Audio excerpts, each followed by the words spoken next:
nagpasya po siyang magsulat nung bagong pangay pa lamang siya. Kailan po ito? January 1 hanggang December 31, 1960.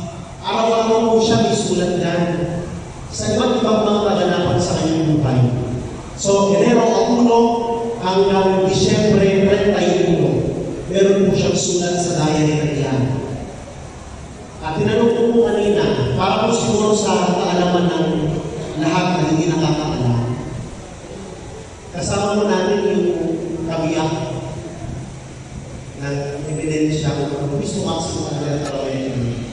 Sinanay Seladina, tapos Nanay Sen. At babagin na po kanina na tama na ba yung lahat ng aking nasasabi. Sinabi ko po sa kanya na ito yung review sa isang masigasig na mari, sa isang propeta ng Bispo, at sa isang buwarang ama at asawa.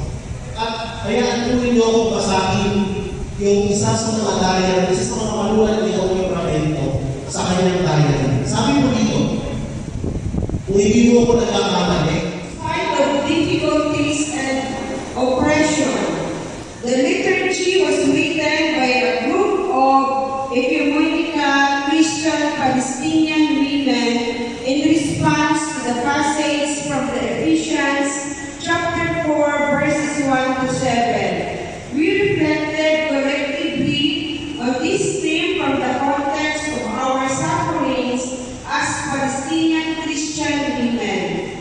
We hope to inspire other women around the world to bear with one another in love during troubled times.